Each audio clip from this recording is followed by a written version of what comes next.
TalkTV, you know, that Murdoch sideshow for Britain's reactionaries, ran a segment supposedly exposing Green Party leader Zack Polanski for, wait for it, changing his name. Let's have a look. This is a guy changes his name, used to earn a living, conning women that he could enlarge their breasts through the power of hypnotism, and is now ranting and raving about Nigel Farage wanting a one-party state, being a fascist. You heard that sort of almost comical avalanche of socialist left-wing cliches from him. I mean, as I say, I used to sort of have a bit of affection for the Green Party. I didn't agree with them, but I admired their commitment to their cause, and they only wanted to make the planet a better place. But they've been hijacked, haven't they, by some kind of ranting communist, as far as I can see. Oh, absolutely. They've gone from animal welfare and windmills into absolute chaos, right? They are so far off the trajectory that I now argue that if you take their cross at put your cross in the box of the Green Party these days, you're voting for the monster Raven Looney Party. Only this monster is very real and very much alive. The man is a supreme narcissist. He has emboldened, I would argue, some of the most evil elements of British political life. And I do not think the Green Party are a good force for sensible democratic participation. Utterly insane. How is Darren Grimy saying that Polanski's reclaiming of his family name was smoke and mirrors and that he just wanted a catchy name? He even called him a narcissist, which I think is just some word that people throw out, but they don't actually know the true meaning of. But speaking of Grimes, those who live in glass houses should not throw stones. Darren literally said, I changed my surname when I was 18. I ditched my father's surname. He left when I was 3 after being abusive to my mother and caring more about his booze than his boys. I took my grandmother's surname, who I remain incredibly close to. Okay? Not that it's any of your business. So it's okay for Darren Grimes to change his name, but not for Zack. Complete and utter clown. Now, for those who are unaware, Zack Polanski was born David Paulden. His family had actually changed their surname to Paulden generations ago to escape anti-Semitism in Britain. As a teenager, Zack chose to reclaim his family's original Jewish name, Polanski, out of pride in his identity. There's nothing secret about this. He's spoken about it openly. Yet, TalkTV ran a segment with the sensational teaser revealed Green Party leader Zack Polanski was born David Paulden, as if they're uncovering a fraud. And then Kevin O'Sullivan derisively tweeted, why does this cartoon caricature call himself Zack Polanski when his name is actually David Paulden? ? And now the smear merchants have discovered Twitter, of course, and they're coming out and they're saying, I kept seeing the name David Paulden bandied about, which led me to do a little search. A jet-setting family, private school, and work as a quote-unquote corporate trainer. Why the left's new poster boy Zack Polanski isn't the working class hero he'd have you believe.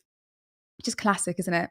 The establishment can tolerate privilege when it serves empire. They just can't stand it when someone from within their own social strata defects, grows a conscience, and starts speaking out.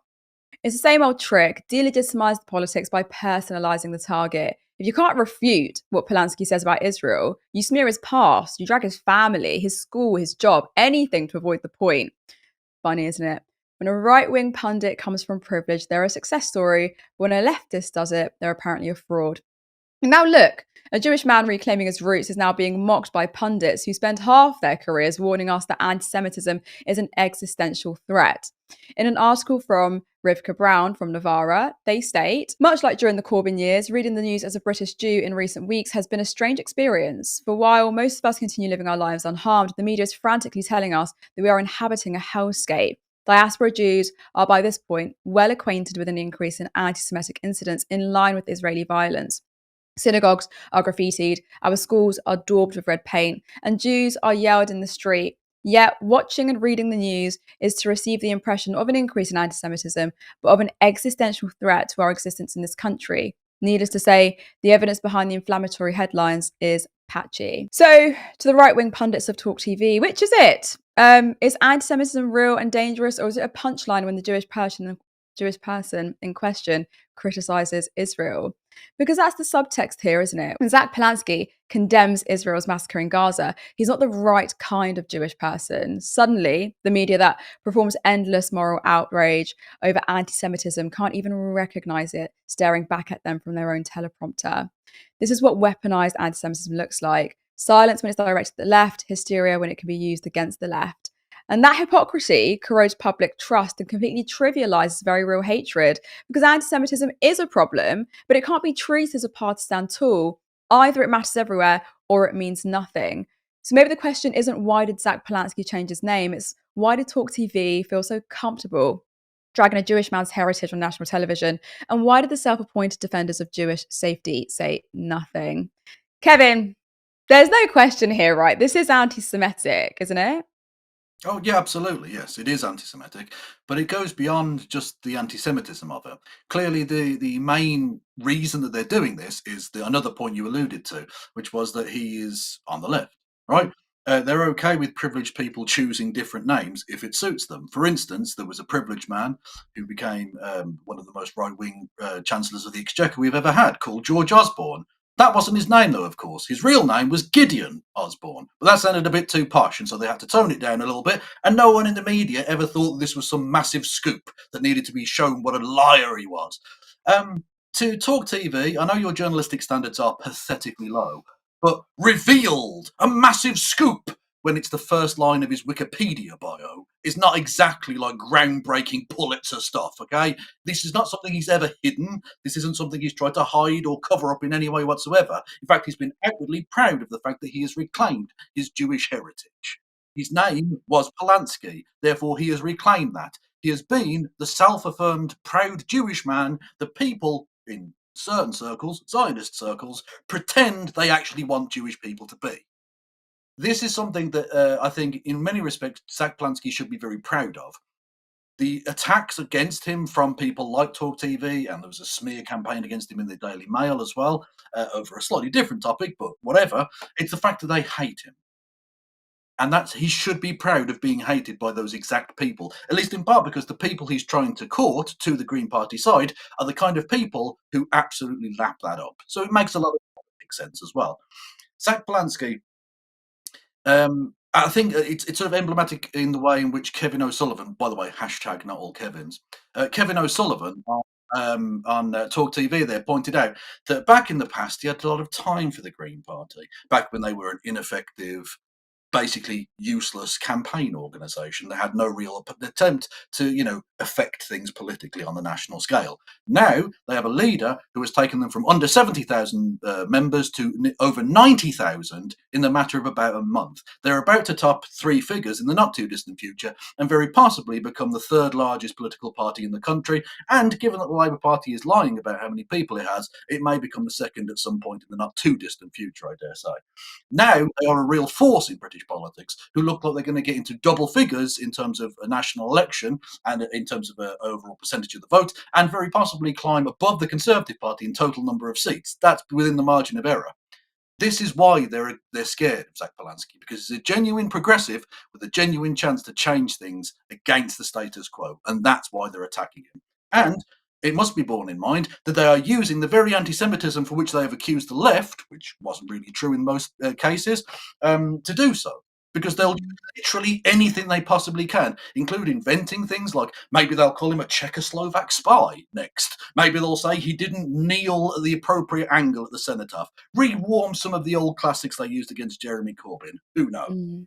Yeah, it's this ridiculous weaponization of it, isn't it? And the fact of the matter is that anti-Semitism is very, very real, and it is on the rise. Like, this is something that is real and it's affecting Jewish communities up and down the country. But I think what arguably makes anti-Semitism worse is when people like this have a platform and almost reduce it to a reactionary talking point on a ridiculous show like Talk TV, and that's what frustrates me. Yeah, absolutely. The undermining of the seriousness of the accusation, and it should be a serious accusation because it's a very serious topic, as we saw, unfortunately, in Manchester in the very recent past. Anti-Semitism is an enormous scourge and something that needs to be fought against constantly and stamped out with all the force that we possibly can. And in doing, part of the way in which we do that is by calling it out when it's a real thing.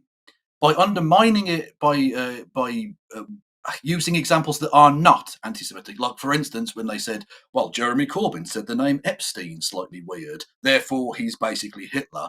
People then laugh at the accusation of anti-Semitism. You have undermined one of the key verbal ways in which we attempt to try and defend Jewish communities from the bigotry that they face by trivializing and using that in ways that are completely inappropriate. You are Mm. betraying the very groups you are claiming to support by undermining the seriousness of the accusation of anti-Semitism.